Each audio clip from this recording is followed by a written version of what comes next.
धन्यवाद सभापति जी। मैं एक अलग विषय उठाना चाहता हूं जो भारत की सांगीतिक परंपरा के बारे में है।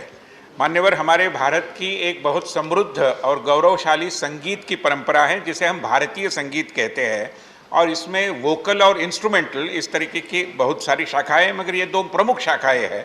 मगर वोकल म्यूजिक में भी इंस्ट्रूमेंट का उपयोग होता है बिना किसी संगीत के वादन की सहायता से, और मौखिक संगीत इतना सामने नहीं आता।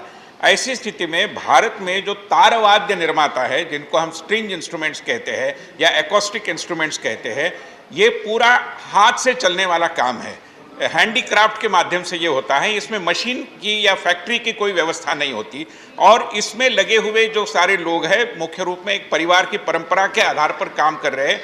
और महाराष्ट्र में मीरज में, उत्तर प्रदेश में वाराणसी में, पश्चिम बंगाल में कोलकाता में, और तमिलनाडु में तंजावुर में ये काम चलता है। और मुख्य रूप में तानपुरा, एकतारी, रुद्रवीणा और वीणा और दिलबहार ऐसे जो आज कुछ कम संख्या में बजे जा रहे हैं, ऐसे भी साधन यहाँ से बनते हैं।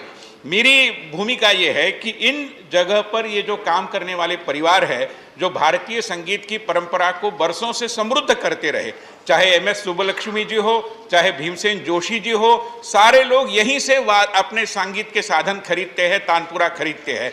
मगर इनको जो सम्मान मिलना चाहिए वो नहीं मिल रहा। और मेरा आपके माध्यम से सरकार को निवेदन है कि कुल मिलाकर इनका भारत के वाद्यों की निर्यात में भी बड़ा योगदान है। लगभग 3000 ऐसे वाद्य विगत कुछ सालों में निर्यात हुए हैं। मगर ये परंपरा अगर जीवित रहनी है तो मेरे 6 प्रमुख बिंदु है जो मैं आपके माध्यम से सदन के सम्मुख रखना चाहता हूं। माननीय वित्त मंत्री जी यहाँ उपस्थित है। मेरा अनुरोध है कि बैंकों से इनको ऋण मिलाने के बारे में कुछ व्यवस्था की जाए। साथ ही साथ शिक्षा मंत्री जी से मेरा अनुरोध है कि AICTE के माध्यम से इस कला को एक पाठ्यक्रम के रूप में तब्दील करने के लिए कुछ व्यवस्था की जाए, अन्यथा ये क्षीण हो जाएगी, समाप्त हो जाएगी धीरे धीरे। हमें इसको बचाना है।